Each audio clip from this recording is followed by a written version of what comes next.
Hello students, आज आपण SYBCom semester 4 corporate accounting या सब्जेक्टमधील इलिस्ट्रेशन नंबर 3 किंवा युनिट नंबर आहे 3 accounting for liquidation of companies, unit number 3 illustration number 5, page number आहे 3.35.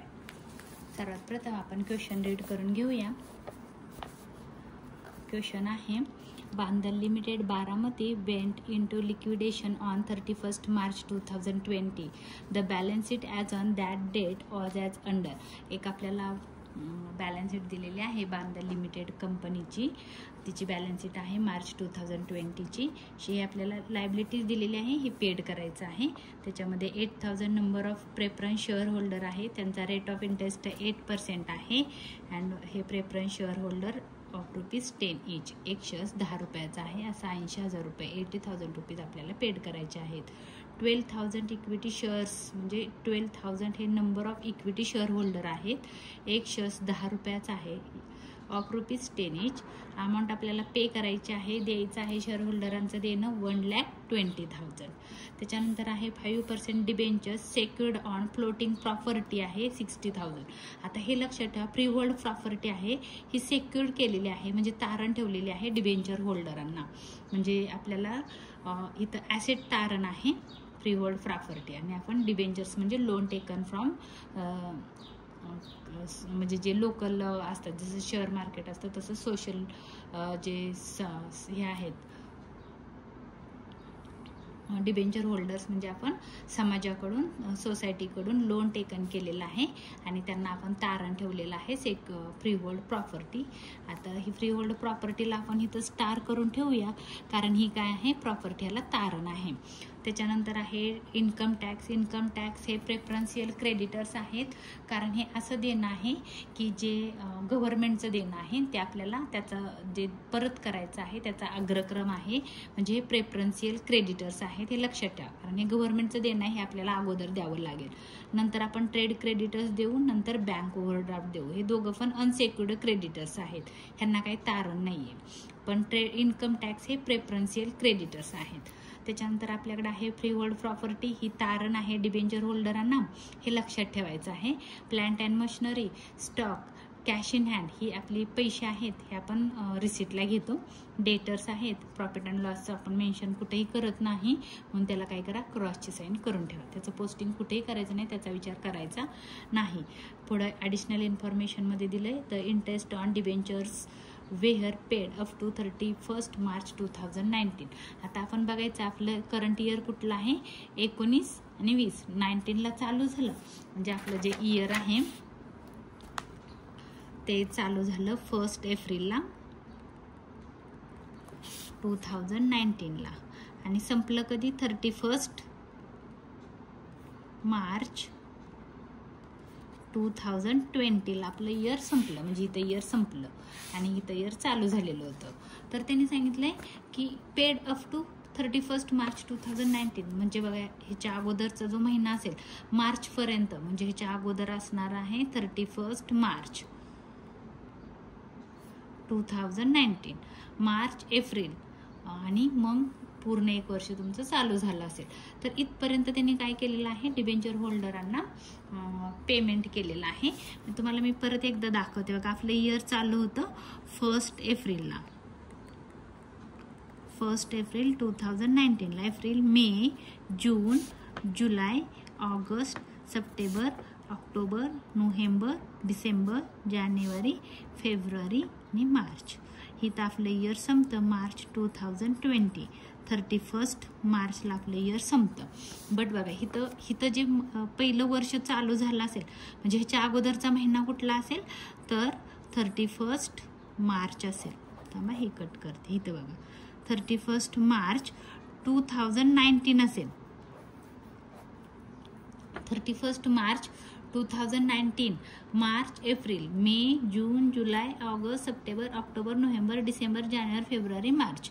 मार्च संपल्यानंतर परत एप्रिल येतो. म्हणजे त्यांनी काय सांगितलंय, ह्या 31 मार्च 2019 पर्यंत अप टू लिहिलंय, अप टू म्हणजे पर्यंत. काय केलेलं आहे, डिबेंचर होल्डरांना इंटरेस्ट जे आहे ते पेड केलेलं आहे. म्हणजे जे डिबेंचरवाल्यांचं इंटरेस्ट होतं ते इथपर्यंत दिलेलं होतं. म्हणजे ह्या वर्षाचं इंटरेस्ट आपण दिलेलं नाही. म्हणजे आपल्याला पूर्ण 1 इयरचं इंटरेस्ट प्लस हे डिबेंचरची जी अमाऊंट आहे, डिबेंचर होल्डरचे जे 60,000 आहेत विथ इंटरेस्ट 1 इयरचं म्हणजे इथपर्यंत त्यांनी इंटरेस्ट पेड केलं. इथून पुढचं राहिलं एप्रिल, मे, जून, जुलै, ऑगस्ट, सप्टेंबर, ऑक्टोबर, नोव्हेंबर, डिसेंबर, जानेवारी, फेब्रुवारी, मार्च एवढं एका वर्षाचं 1, 2, 3, 4, 5, 6, 7, 8, 9, 10, 11, 12 12 महिन्याचं इंटरेस्ट आपल्याला पेड करायचं आहे. म्हणजे डिबेंचर होल्डर किती आहेत तर 60,000 आहेत. इंटू त्याच्यावरचा रेट ऑफ इंटरेस्ट आहे 5 इंटू 5% 1 वर्षाचा आहे. तर 1 वर्षाला आपण काही करत नाही तर 5 6 जा 35 5 6 जा 30 5 30 1 आणि 2 0 म्हणजे 3,000 रुपये हे काय आहे इंटरेस्ट आपल्याला पेड करायचं आहे डिबेंचरवाल्यांना. 60,000 रुपये त्यांचे प्रिन्सिपल आणि 3,000 रुपये इंटरेस्ट असं मिळून आपल्याला 63 म्हणजे 60,000 प्रिन्सिपल प्लस 3,000 रुपये व्याज असं मिळून आपल्याला 63,000 डिबेंचर होल्डरांना पेड करायचं आहे. डिबेंचर होल्डरांना 63,000 रुपीज पे करायचे आहेत. पण आपल्याला काय करायचं आहे, इथं त्यांनी सांगितलेलं आहे फ्री होल्ड जी प्रॉपर्टी आहे 80,000ची ती ह्याला सेक्युर्ड केलेली आहे आणि तारण ठेवलेली आहे, गहाण ठेवलेली आहे आणि 60,000 रुपये लोन घेतलंय. तर मग आपल्याला बघायचं आहे फ्री होल्ड प्रॉपर्टी. बघा इथं काळजीपूर्वक बघायचं आहे. फ्री होल्ड प्रॉपर्टी ही आपण ॲसेट रिअलाइज मध्ये घ्यायची नाही. बघायचं तो सरप्लस आहे का देणं आहे. तर मग कसं बघायचं तर बघा आपण काय केलं, फ्री होल्ड प्रॉपर्टीची किंमत होती 80,000, लोन घेतलंय 60,000 रुपये आणि आपल्याला ॲसेट विकून मिळाले 1,60,000 रुपये. तर थोडंसं नीट बघा, आपल्याला पैसे किती मिळाले 1,60,000 रुपीज विकून मिळाले रिअलाइज करून. मग आपण काय करणार 1,60,000 आले त्याच्यातून आपण जे हे डिबेंचर होल्डर आहेत हे 60,000 आणि त्याच्यावरचं व्याज 3,000 म्हणजे 63,000 आपण टोटल काय करणार त्यांना देऊन टाकणार डिबेंचर होल्डरांना. आपण ॲसेट विकली, फ्री होल्ड प्रॉपर्टी विकली 1,60,000 रुपयाला, 63,000 रुपीज देणं पेड केलं म्हणजे आपल्याकडे पैसे शिल्लक राहत आहेत. 7 आणि 3 10 6 आणि 7 आणि 7 किती राहत आहेत बघा बरं, मला वाटतंय 97,000 राहत आहेत.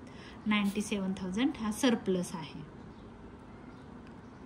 97,000 सरप्लस आहे हे लक्षात ठेवा. म्हणजे कसं लक्षात आलं की आपण ॲसेट विकली 1,60,000 रुपयाला, इथं सांगितलंय बघा 1,60,000ला ॲसेट रिअलाइज झाली 1,60,000ला. कर्ज किती आहे आपल्यावर डिबेंचर होल्डर्स आहेत 60,000 आणि 3,000 रुपये व्याजाचे असे म्हणून 63,000. आपण काय केलं जे पैसे आपल्याकडे आले विकून ॲसेट त्याच्यातून हे लोन होतं डिबेंचरवाल्यांना पैसे देऊन टाकले म्हणजे आपल्याकडे 97,000 रुपीज राहिले, त्याला आपण सरप्लस म्हणणार आहे. हे रिसीट साईडला येणार आहे. त्याच्यानंतर आहे the preference dividend were in arrears for 2 years. जे प्रेफरन्स शेअर होल्डर्स आहेत त्यांना 8% आपल्याला काय करायचं आहे इंटरेस्ट द्यायचं आहे 80,000वर. तर इथं बघा 80,000 रुपये प्रेफरन्स शेअर होल्डरांचे आहेत, त्याच्यावर रेट ऑफ इंटरेस्ट सांगितलेला आहे 8% इंटू 2 इयर्स. आता एका वर्षाचं निघाल, आपण पहिले एका वर्षाचं काढूया. 8 8 जा 64 आणि हे 1 आणि 2 0 6,400 हे 1 इयरचं आहे. मग इंटू ह्याला 2 करा, 2 वर्षाचं काढायचंय. मग बघा 6 0 0 12,800 रुपीज काय आहे डिव्हिडंड आहे प्रेफरन्सवाल्यांचा. डिव्हिडंड कोणाला द्यायचं आहे तर प्रेफरन्स शेअर होल्डरांना द्यायचं आहे 12,800. प्रेफरन्स शेअर होल्डरांना 80,000 रुपये पण द्यायचे आहेत प्लस त्यांचा डिव्हिडंड आहे 12,800. त्यांची पे ऑर्डर येईल तेव्हाच आपल्याला पे करायचं आहे. त्याच्यानंतर काय सांगितलंय बघा, ॲसेट रिअलाइज झाली म्हणून सांगितलेलं आहे. फ्री होल्ड प्रॉपर्टी आपण सरप्लसमध्ये घेणार आहे, प्लांट अँड मशिनरी ॲसेट रिअलायझेशनमध्ये घेणार आहे, स्टॉक अँड डेटर्स हे पण ॲसेट रिअलायझेशनमध्ये घेणार आहे. The expenses of liquidation amounted to ₹5,000. Liquidation expenses आहेत 5,000 रुपये. अँड लिक्विडेटर्स रेव्हन्युएशन आहे वॉज फिक्स्ड ॲट ₹1,500. 1,500 हा त्याचा फिक्स कमिशन आहे, plus 2% on asset realise as except cash. Cash सोडून जी पण ॲसेट त्यानं रिअलाइज केली, आता कुठली ॲसेट रिअलाइज केली तर फ्री होल्ड प्रॉपर्टी, बघा इथं लिहिलं the assets realised wear as follows. म्हणजे काय केलं त्याने ह्या ॲसेट विकल्या, मग 1,60,000 बघा, पण ह्याच्यावर आणि ह्याच्यावर काय करणार आहे, ह्याचं प्लस करणार. 1,60,000 प्लस 62,000 प्लस 73,000 प्लस 50,000 आणि ह्याची टोटल करून त्याच्यावर त्याला आपण 2% कमिशन देणार आहे, म्हणजेच रेम्युनेशन देणार आहे लिक्विडेटरला. त्याच्यानंतर आहे the creditors include the preferential creditors which amounted to ₹5,000. सोपं आहे बघा. तर त्यांनी काय सांगितलेलं आहे, जे क्रेडिटर्स आहेत बघा इथं लिहिलंय, ट्रेड क्रेडिटर्स होते 65,000, त्यातले सांगितले त्याच्यामध्ये ॲड झालेले आहेत 5,000 रुपये काय आहेत, ₹5,000 हे प्रेफरन्शियल क्रेडिटर्स आहेत. म्हणजे काय करा, मायनस करा 5,000 प्रेफरन्शियल क्रेडिटर्स, म्हणजे राहिलेले 60,000 कोण आहेत, ट्रेड क्रेडिटर्स. म्हणजे हे अनसेक्युर्ड क्रेडिटर्स आहे 60,000, हे आहेत प्रेफरन्शियल क्रेडिटर्स आणि हे होते दोन्ही मिळून. म्हणजे बघा टोटल आपल्याला सांगितले 65,000 ट्रेड क्रेडिटर्स होते, त्याच्यामध्ये 5,000 रुपये इन्क्लूड झालेले आहेत, ॲड झालेले आहेत. कशाचे तर प्रेफरन्स शेअर होल्डरांचे, प्रेफरन्स क्रेडिटर्सचे ॲड झालेले आहेत. म्हणून मी काय केलं, 65 मधून 5,000 रुपये मायनस केले, मग आले 60,000 ट्रेड क्रेडिटर्स आणि 5,000 प्रेफरन्स क्रेडिटर्स. तर प्रेफरन्स क्रेडिटर्स आपण अगोदर पेड करतो आणि हे जे क्रेडिटर्स आहेत हे अनसेक्युर्ड क्रेडिटर्स आहेत, ह्याचा नंबर नंतर येतो. नंतर आपल्याला 60,000 पेड करायचे आहेत. 60,000 हे 65 नाही घ्यायचे, 60 घ्यायचे. 60,000 ट्रेड क्रेडिटर्स, बँक ओव्हरड्राफ्ट 30,000 हे दोघं पण अनसेक्युर्ड क्रेडिटर्समध्ये येतील, कारण ह्या दोघांना काही तारण नाही म्हणून. तर एवढा सोपा क्वेश्चन आहे, आपण पटकन सॉल्व्ह करूया. पहिलं रिसिप्टला घ्यायचं आहे कॅश इन हँड, मला वाटतं 1,000 आहे. तर 1,000 मी काय करणार आहे, कॅश इन हँड इथं लिहिणार आहे टू. कॅश इन हँड लिहिलं तुम्ही सरळ तरी चालेल किंवा कॅश बॅलन्स इन हँड लिहिलं तरी चालेल, तुम्हाला जे लिहिता येईल ते लिहा. कॅश इन हँड किंवा तुम्ही बॅलन्स इन कॅश पण लिहू शकता. अमाऊंट होती त्याची 1,000 rupees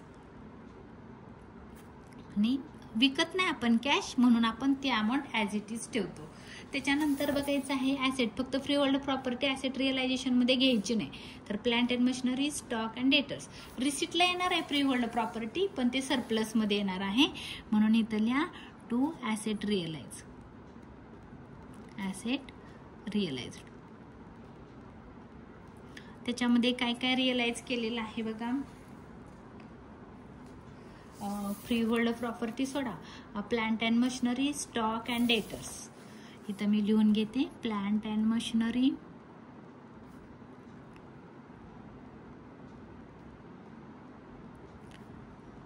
stock and debtors. Plant and machinery, stock and debtors. आता त्यांच्या प्लांट अँड मशिनरीची अमाऊंट इथली टाकायची आहे 69,000, स्टॉकचे आहे 75,000 आणि डेटर्सचे आहे 55,000. तर इथं एस्टिमेटेड व्हॅल्यूमध्ये आपल्याला अमाऊंट पुट करायची आहे 69,000. त्याच्यानंतर आहे स्टॉकची 75,000 आणि डेटर्सचे आहे 55,000. आणि काय करायचं आहे, जे रिअलाइज्ड व्हॅल्यू आहे त्याच्यामध्ये आपल्याला इथले अमाऊंट टाकायचे आहेत. ह्या 62,000, 73,000, 62,000ला विकली, रिअलाइज झाली. त्याच्यानंतर आहे स्टॉक 73,000 आणि जे डेटर्स आहेत ते 50,000ला आपण विकलेले आहेत, रिअलाइज केले. ही झाली आपली इथली अमाऊंट. आता आपल्याला फ्री होल्ड प्रॉपर्टी ही सरप्लसमध्ये आहे, म्हणून आपल्याला लिहायचं आहे सरप्लस फ्रॉम सिक्युरिटीज. त्याच्या खाली लिहायचं सरप्लस सरप्लस म्हणजे प्रॉफिट, सरप्लस फ्रॉम सिक्युरिटीज. नाव आहे फ्री होल्ड प्रॉपर्टी.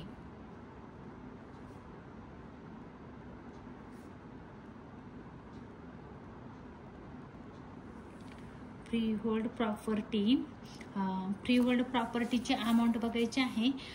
तिची जी रिअलाइज्ड व्हॅल्यू आहे, सॉरी एस्टिमेटेड व्हॅल्यू आहे ती 80,000 आहे. मी इथं लिहिलं 80,000 रुपीज. आता मला बघायचं आहे ती विकली कितीला, इथं सांगितलेलं आहे ती विकली 1,60,000ला. मग मी इथं लिहिणार आहे 1,60,000. त्याच्यातून लेस करणार आहे, कारण सरप्लस येतोय म्हणून मी ह्या बाजूला घेतलंय. हे लक्षात ठेवा, सरप्लस आला नसता तर मी ह्या पेमेंट साईडला आलं असतं. तर सरप्लस आलेला आहे. आपण काय पे केलं तर काय केलं, 5% डिबेंचर्स. 5% डिबेंचर्स. डिबेंचर्सची अमाऊंट होती, डिबेंचर्स बघा इथं दिलेले आहेत 60,000 आणि त्याचा आपण इंटरेस्ट पण काढलेला आहे. इथं डिबेंचर्स होते 60,000, हे होते डिबेंचर्स आणि हे होतं इंटरेस्ट. तर असं मिळून आपल्याला डिबेंचर होल्डरना 63,000 द्यायचे होते. तर मी इथं लिहिते 60,000 डिबेंचर्स, 60,000 रुपये आणि प्लस ॲड लिहिते याच्यात, किंवा नाही लिहित इथं असं दाखवते इंटरेस्ट. इंटरेस्ट होतं 3,000 रुपये. म्हणजे असे बघा 1,60,000 मायनस 60,000 मायनस 3,000, हे 3,000 आहेत. तर एकूण 63,000 तुम्ही मायनस करा 1,60,000 मधून. बघा मी काय केलं ते तुम्हाला दाखवते. मी काय केलं, माझ्याकडे बघा प्रॉपर्टीची व्हॅल्यू होती 80,000, आपल्याला विकून मिळाले 1,60,000 रुपये, 1,60,000 रुपीज. त्यातनं आपण काय केलं, मायनस 60,000 रुपये डिबेंचर होल्डरांची मुद्दल दिली. अजून मायनस काय केलं, त्यांना 3,000 रुपये पण देऊन टाकले. मग आपल्याकडे राहिले किती, 97,000. हा आपला सरप्लस आहे, पैसे आपल्याकडे शिल्लक राहिले म्हणून मी इथं लिहिणार आहे 97,000. हा सरप्लस आला, पैसे शिल्लक राहिले. पैसे जर देणं असतं तर मग ती लायबिलिटीला आलं असतं. तर हे झालं आपले रिसीट साईड. ह्या रिसीट साईडला जर पैसे कमी पडले तर आपण इक्विटी शेअर होल्डरांकडून मागवू शकतो, पण यावेळेस मागवू शकत नाही कारण इक्विटी शेअर होल्डर 10च्या 10ला पेड झालेले आहेत. तर आपल्याला इथं पेमेंट ऑर्डर करायची आहे. आता पेमेंट ऑर्डरमध्ये पहिलं येतं, तुम्हाला मी पेमेंट ऑर्डर शिकवलेली होती. तर ती पेमेंट ऑर्डरमध्ये लिगल चार्जेस येतात, बट आपल्या क्वेश्चनमध्ये लिगल चार्जेस दिलेले नाहीत. इथं कुठं लिगल चार्जेस दिलेले नाहीत. तर आपल्याला दोनच एक्सपेन्सेस दिलेले आहेत इथं, लिक्विडेशन एक्सपेन्सेस आणि लिक्विडेशन रेम्युनरेशन दिलेलं आहे.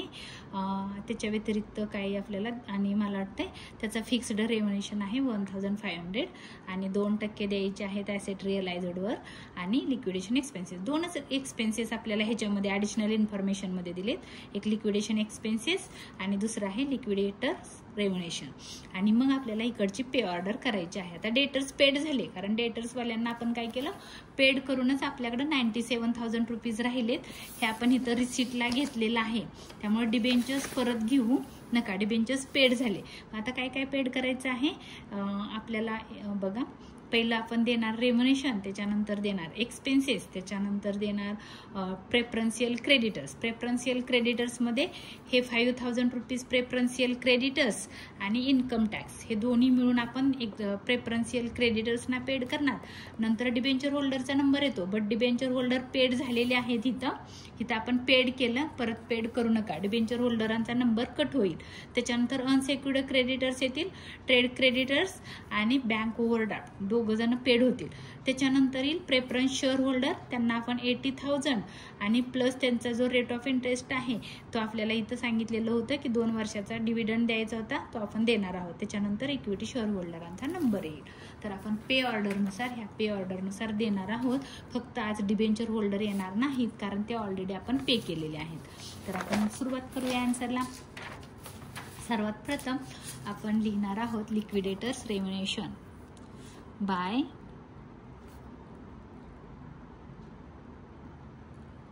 Liquidators remuneration.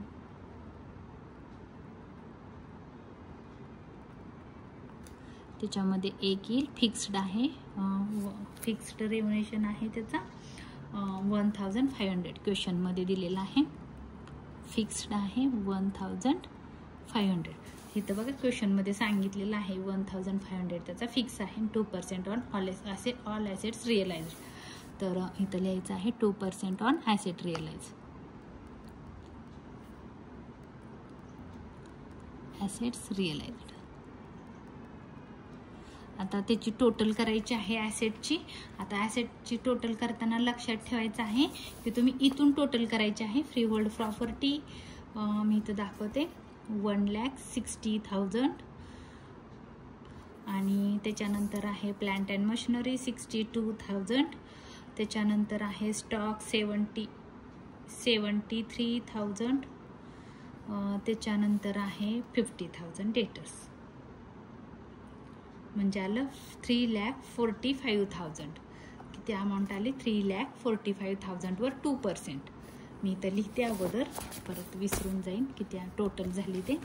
3,45,000 इंटू 2%, 2/100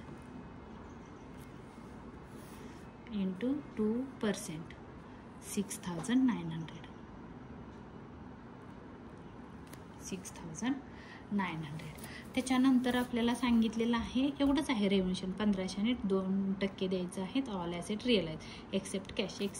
कॅश आपण रिअलाइज करतच नाही, विकतच नाही, त्यामुळे त्याचा प्रश्न येत नाही, फक्त ते तुम्हाला कन्फ्यूज करण्यासाठी दिलंय. त्याच्यानंतर आपली पे ऑर्डर बघायची आहे, रेम्युनरेशन तेवढंच होतं. त्याच्यानंतर आहे लिक्विडेशन एक्सपेन्सेस. बघा इथं आहे रेम्युनरेशन झाला, लिक्विडेशन एक्सपेन्सेस. तर आपल्याला पे करायचे आहेत liquidation expenses by liquidation expenses bye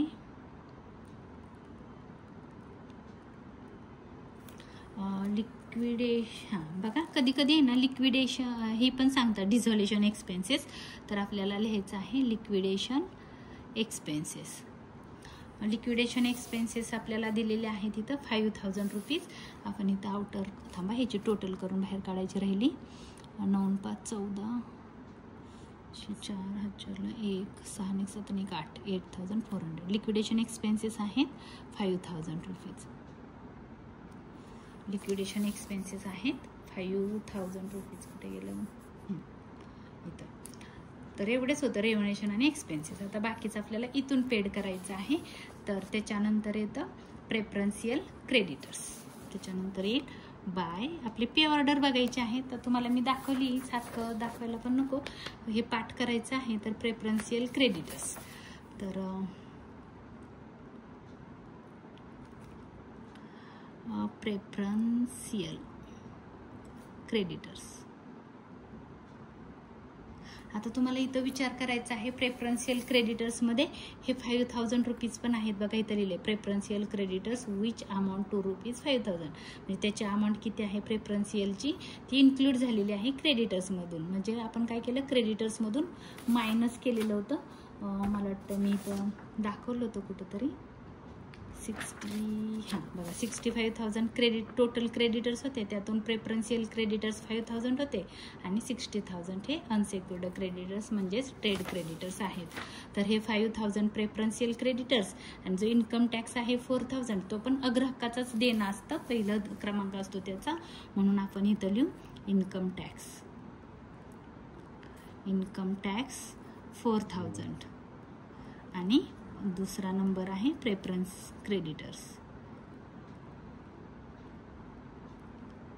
preferential creditors, ते होते 5,000 रुपीज. अशा आपण किती देणार आहोत 9,000 रुपीज पेड करणार आहे. तर कुठून दिलं बघा, हे 5,000 आणि हे 4,000 हित आहे इन्कम टॅक्सचे, ते दिले. आता प्रेफरन्शियल क्रेडिटर्स झाल्यानंतर कोणाचा नंबर असतो, तर तुम्ही म्हणाल मग डिबेंचर होल्डर आहेत, मग डिबेंचर होल्डरांना पेड करा. तर करायचं नाही का, कारण इथं आपण डिबेंचर होल्डरांना पेड केलेलं आहे. 63,000 दिलेत आणि 1,60,000 रुपयाला प्रॉपर्टी विकली, त्यातून 63,000 पेड केले. उलट आपल्याकडेच पैसे शिल्लक राहिले 97,000 रुपीज, म्हणून ते इथं पेड झालेलं आहे. म्हणजे डिबेंचर होल्डरांना परत पे करू नका. त्याच्यानंतर आहे अनसेक्युर्ड क्रेडिटर्स. अनसेक्युर्ड क्रेडिटर्सची व्हॅल्यू आहे 60,000 रुपीज. 60,000 रुपये द्यायचे आहेत. कसं कळलं?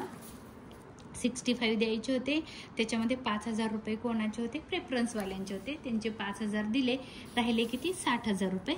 इथं म्हणायचं आहे बाय अनसेक्युर्ड क्रेडिटर्स. अनसेक्युर्ड क्रेडिटर्स किती आहेत? 60,000 रुपये. थांबा, हे आतमध्ये लिहिते, 1 मिनिट इथं टाकते, कारण 2 आहेत. इथं लिहिते trade creditors. Trade creditors 60,000 rupees. आणि दुसरं आहे बँक ओव्हरड्राफ्ट. बँक ओव्हरड्राफ्टला पण तारण नाहीये, म्हणून ते अनसेक्युर्ड मध्ये आलं. बँक ओव्हरड्राफ्टची अमाऊंट आहे 30,000. तर मी इथं लिहिलं 30,000. 60 आणि 3 90,000 रुपये पेमेंट केलं अनसेक्युर्ड क्रेडिटर्सवाल्यांना. त्याच्यानंतर त्यांनी इथं सांगितलेलं आहे, बघायचं आपली पेमेंट ऑर्डर बघायची. झालं अनसेक्युर्ड क्रेडिटर झाल्यानंतर प्रेफरन्स शेअर होल्डर. पैसे आहेत का बघायचं, पैसे असतील तर पेड करायचे. तर आपल्याला कळतंय पैसे आहेत का, माहितीये का? कारण इथं सांगितलंय preference dividend were in arrears for 2 years. 2 वर्षाचा ॲरियर्स. ॲरियर्स म्हणजे आउटस्टँडिंग आहे, द्यायचं बाकी राहिलेलं आहे. डिव्हिडंड द्यायचंय, 2 वर्षाचा द्यायचा राहिलेला आहे. मग 8% 80,000 वर. मला वाटतंय मी इथं काढलेलं होतं, दाखवते तुम्हाला. हे बघा, 80,000 वर 8% आलं, एका वर्षाला आला 6,400 इंटू 2 years. 2 years 2 वर्षाचा किती आला? 12,800 रुपये. हा आहे डिव्हिडंड. म्हणजे आपल्याला 80,000 रुपये पण द्यायचे आहेत आणि 12,800 रुपये पण द्यायचे आहेत. तर टोटल आपण इथं पे करणार आहोत by preference share holder. Preferential creditors वेगळे असतात आणि प्रेफरन्स शेअर होल्डर वेगळे असतात.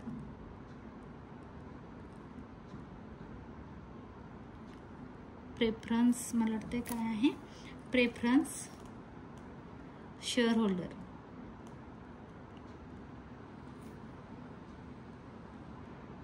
प्रेफरन्स शेअर होल्डर मी इथं टाकते प्रिन्सिपल. प्रिन्सिपल त्याचं होतं किती आहे बघा बरं.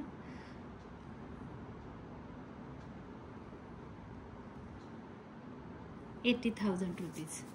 80,000 रुपीज प्रिन्सिपल. मुद्दल होती 80,000 रुपये आणि त्याच्यावरचा डिव्हिडंड आहे. डिव्हिडंड फॉर 2 years लिहिते इथं, फॉर 2 years. तुम्हाला करायचं असेल तर तुम्ही असं पण करू शकता, 80,000 इंटू असं पण लिहू शकता, 80,000 ऑन 2% फॉर 2 years असं पण लिहू शकता. तर अमाऊंट आपण काढलेली होती बघा इथं 12,800 रुपये. ही झाली डिव्हिडंडची अमाऊंट 12,800 रुपीज. ह्याची टोटल करा, आपण किती देणार? 80,000 रुपये पण देणार आणि 12,800 पण देणार, म्हणजे टोटल अमाऊंट देणार 92,800. ह्या दोघांची टोटल 92,800. 92,800 रुपीज आपण कोणाला दिले? प्रेफरन्स शेअर होल्डरांना. आता इक्विटी शेअर होल्डरांना देताना आपल्याला विचार करायचा आपल्याकडे किती पैसे आहेत. पैसे असतील तरच आपण इक्विटी शेअर होल्डरांना देऊ शकतो, अदरवाईज देऊ शकत नाही. मग आपण काय करायचं आहे? दोन्ही बाजूची टोटल करायची, आपल्याकडे किती पैसे आहेत. तर बघा, आपल्याकडे हे 1,000 रुपये होते. 1,000 प्लस 62,000 प्लस 73,000 प्लस 50,000 प्लस 97,000 म्हणजे आपल्याकडं अमाऊंट आहे 1,95,000 97,000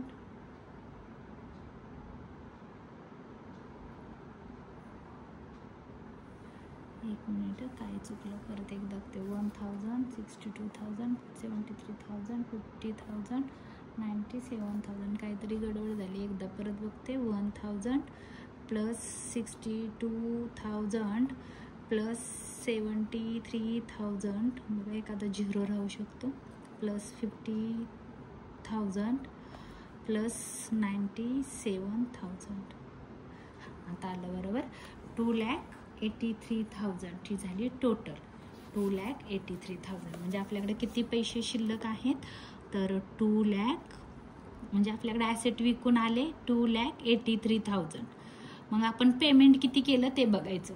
पेमेंट साईडचे टोटल करू आपण 8,400. काळजीपूर्वक करूया आपण. प्लस 5,000 दिले, अजून किती दिले 9,000 दिले, प्लस 9,000 प्लस 90,000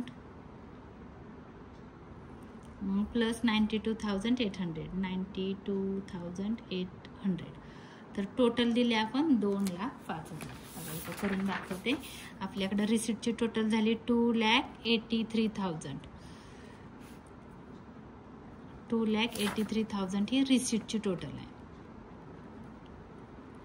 आणि पेमेंटची टोटल आहे 2,05,200 रुपीज. हे पेमेंट. या दोघांचं मायनस करूया आपण, म्हणजे किती आपल्याकडे शिल्लक राहत आहेत बघू. मायनस करू. मायनस 2,83,000 म्हणजे 77,800 रुपीजचा बॅलन्स राहिला. बॅलन्स आहे 77,800. तर हा जो बॅलन्स आहे, तर हा बॅलन्स बघा 77,800. हा बॅलन्स आपण कोणाला द्यायचा आहे, इक्विटी शेअर होल्डरांना द्यायचा आहे. मग मी इथं लिहिणार आहे by equity share holder. Equity share holder सगळेच देणार आहे. बट मी काय करणार आहे बघा, इथं 77,800 जे होते, मी असं लिहिणार इथं 77,800 जी माझ्याकडे अमाऊंट होती त्याला divide by number of share holder करणार आहे. नंबर ऑफ बघा, इक्विटी शेअर होल्डरांचे नंबर ऑफ शेअर होल्डर आहे 12,000. त्याने डिवाइड करायचे. एवढे अमाऊंटचा डिफरन्स म्हणजे शिल्लक राहिले तेवढे डिवाइड बाय 12,000 म्हणजे एका शेअर होल्डरला आपण किती रुपीज दिले. तर मी असं करणार आहे, तर 77,800 डिवाइड बाय 12,000. सॉरी 10 झालं 12,000. बघा असं येईल 77,800 डिवाइड बाय 12,000 इक्वल टू आलं 6 रुपीज 6.483. 3 डिजिट पर्यंत लिहा. एवढी अमाऊंट एका शेअर होल्डरला 6 रुपये 483 पैसे असं आपण काय करणार आहोत, पे करणार आहोत. म्हणजे आपण पेमेंट किती करणार आहे, तर 77,800 देणार आहे. 77,800 एवढीच अमाऊंट आपण पेड करणार आहे जी आपल्याकडे शिल्लक होती. म्हणजे आपण काय केलं, 77,800 रुपीज इक्विटी शेअर होल्डरांना दिली. ह्याची जर तुम्ही टोटल केली तर येणार आहे 2,83,000. इक्वलच येते 2,83,000. एवढी आपल्याकडं अमाऊंट आहे. तर हा क्वेश्चन इथं संपलेला आहे. क्वेश्चनचं नाव वगैरे व्यवस्थित लिहा. Liquidators final statement of account of the winding up of Bandal limited Baramati in voluntary liquidations liquidated on 31 March 2020. तर रिसीट आहे, इस्टिमेटेड व्हॅल्यू आहे, रिअलाइज्ड व्हॅल्यू आहे, पेमेंट आहे आणि रुपीज. तर व्यवस्थित आखायला शिका. नेम व्यवस्थित लिहा. आणि हा जर व्हिडिओ माझा आवडला असेल तर लाईक करा, शेअर करा, सबस्क्राईब करायला विसरू नका. धन्यवाद.